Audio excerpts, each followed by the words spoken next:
Hello అందరికి welcome back to my channel. It's me Chandrasai vlogs. ఇవాళ వచ్చేసి సండే వ్లాగ్ అనమాట. సో ఈరోజు ఎట్లా కలుస్తుంది ఏంటి అని చెప్పేసి అమ్మా ఎత్తుతా. ఈరోజు కొంచెం లేట్గా లేచిన, ఎందుకంటే సండే కదా. సో కొంచెం బద్ధకంగా ఉంది, అందుకని సండే అయినా కొంచెం లేట్గా లేద్దామని చెప్పేసి మా ఆయనకి బాక్స్ కట్టలేదు. సో ఇప్పుడు బాక్స్ ప్రిపేర్ చేసేసి పంపించాలన్నమాట. 11:30 ఆ టైంకి మా హస్బెండ్ వచ్చి తీసుకుపోతాడు. సో ఇవాళ మా ఇంట్లో కర్రీ వచ్చేసి ఎగ్ పులుసు. సో ఫస్ట్ దానికోసం ఎగ్స్ అయితే బాయిల్ అయిపోయినాయి. సో అది పక్కకు పెట్టేసి మళ్ళీ మిక్సీ పెట్టేసుకొని ఇక్కడ పప్పు అయితే రుబ్బుతున్నాను అనమాట. మినపప్పు. మా పెద్ద పాప వడలు తినాలనిపిస్తుంది అని చెప్పేసి అన్నది. సో ఒక గంటలో పప్పు నానుతుంది కదా అని చెప్పేసి ఫస్ట్ అది అడిగిన వెంటనే ఫస్ట్ అయితే పప్పు అయితే నానబెట్టేసిన నేను. పప్పు నానినాక పప్పును మొత్తం మెత్తగా రుబ్బేసి అందులో ఉప్పు, కారం, జీలకర్ర అలాగే వామ కూడా వేసేసి కలిపేసిన అనమాట. అవన్నీ మంచిగా కలిపేసుకొని మూత పెట్టి పక్కన పెట్టేసుకున్నాను. అలాగే ఇక్కడ రైస్ కోసము ఫస్ట్ అయితే రైస్ నానబెట్టి పెట్టేసుకున్నాను అనమాట.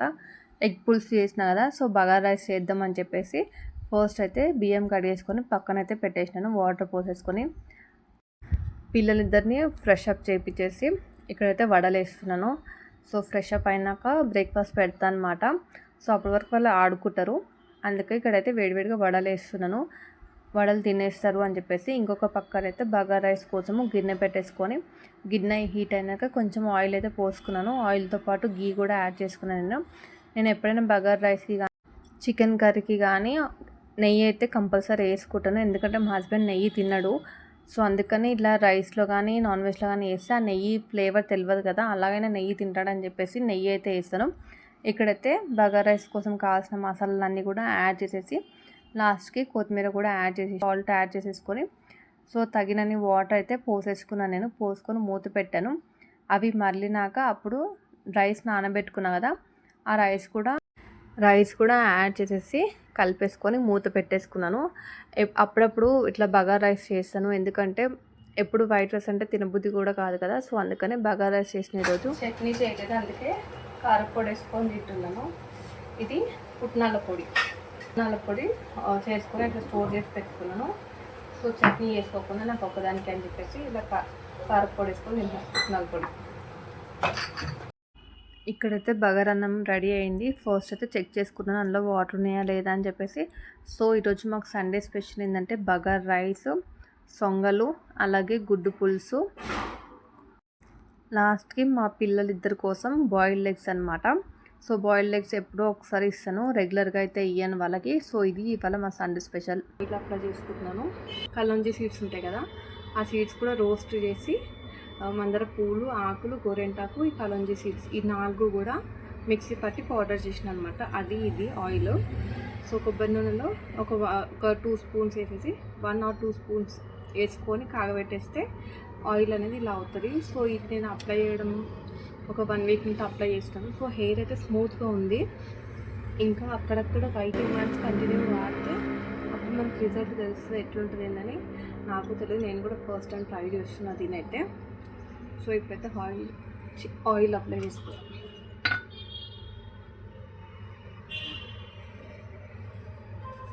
ఇది నేను 2 డేస్కి ఒకసారి అప్లై చేసుకుంటున్నాను ఆయిల్.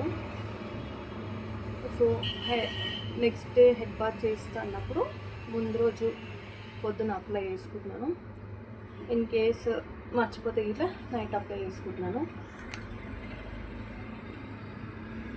సో హెయిర్కి ఆయిల్ బాగా అప్లై చేస్తే హెయిర్ స్మూత్గా ఉంటుంది, డ్రైనెస్ అనేది ఉండదు. సో ఈ మధ్యన ఎక్కువ వాడట్లేదు నేను ఆయిల్, అందుకే డ్రై అయిపోతుంది. ఇప్పుడు ఉంటేనే కంటిన్యూగా హెయిర్ కేర్ తీసుకోవాలని చెప్పేసి ఆయిల్ అయితే అప్లై చేసుకుంటున్నాను.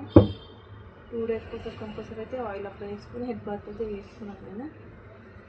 స్మెల్ వస్తుంది కానీ తప్పదు, హెయిర్ పెద్దగా అవ్వాలంటే అన్నీ చేయాలి, తప్పదు.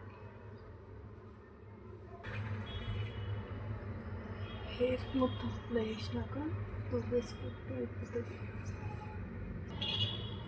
నేను ముందు దువ్వలేదు, డైరెక్ట్ ఆయిల్ అప్లై చేస్తున్నాను.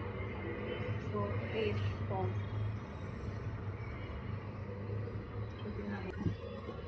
సో చూడాలి. ఎన్ని రోజులకు హెయిర్ ఫాల్ తగ్గుతుంది, ఏమైనా హెయిర్కి చేంజెస్ ఏమైనా వస్తాయా లేదా అని చెప్పేసి చూడాలి. సో ఏదైనా అప్లై చేసినా తెలిసేది, అప్లై చేసి వాడితే తెలుస్తుంది మనకి. చూద్దాం ఏమైనా చేంజెస్ ఉంటే హెయిర్కి. ఇది నా హెయిర్ ఫాల్కి డబ్బా, ఇందులో నా జుట్టే ఉంటుంది. సో ఇట్లా స్టోర్ చేసేసుకొని ఉడిపోయిన జుట్టు చిక్కెటికలు వస్తే వాళ్ళతో గిన్నెలు తీసుకుంటాను. ఈ హెయిర్ ఫాల్ ఎప్పుడు తగ్గుతుందో ఇవ్వ తెలియదు, ట్రై చేద్దాం, తగ్గినప్పుడు తగ్గుతుంది. ఇంట్లో పనులన్నీ అయిపోయినాయి, ఫ్రెష్ కూడా అయినా. ఫైనల్గా ఇవాళ శారీ బ్లౌజ్ అయితే స్టిచ్చింగ్కి ఇద్దామని చెప్పేసి శారీ అయితే తీసాను. ఈ శారీ వచ్చేసి రీసెంట్గా మా తమ్ముడు పెళ్ళైంది కదా, అప్పుడు మా చిన్నమ్మ పెట్టిందనమాట ఈ చీర. సో నాకు మా అక్కకు సేమ్ శారీ, కాకపోతే కలర్ డిఫరెన్స్ అంతే. ఈ కలర్ అయితే నా దగ్గర అసలు లేదు, డార్క్ గ్రీన్. నేను ఈ కలర్ ఎప్పటి నుంటో తీసుకుందాం అనుకుంటున్నా కానీ కుదరలేదు. ఫైనల్గా మా చిన్నమ్మని పెట్టింది, ఆమెకు తెలియని కూడా తెలియదు నాకు ఈ కలర్ కావాలని చెప్పేసి. అండ్ ఇంకా ఇది అయితే మా పెద్ద పాపది హాఫ్ శారీ అనమాట. సో దానికి కూడా బ్లౌజ్ కుట్టిద్దామని చెప్పేసి తీసుకుని వెళ్తున్నాను. అలాగే ఈ వైట్ అండ్ బ్లాక్ శారీ కూడా నేను మీషోలో అయితే తీసుకున్నాను అనమాట. దాని మీద కూడా బ్లౌజ్ కుట్టిలేదు. సో ఇప్పుడు కుట్టించేస్తే రాఖీకి వేసుకుందామని చెప్పేసి అది కూడా బ్లౌజ్ అయితే ఇస్తున్నాను. కానీ ఆమె టైంకి ఇస్తుందా లేదా కూడా తెలియదు. నేను ఎప్పుడు ఇచ్చినా కూడా టైంకి అయితే అసలు ఇయ్యను కూడా ఇయ్యదు ఆమె. సో చూడాలి, ఇవాళ అయితే ఇస్తున్నా. ఫైనల్గా అయితే ఇవాళకి ఇంతే blog. Thank you so much.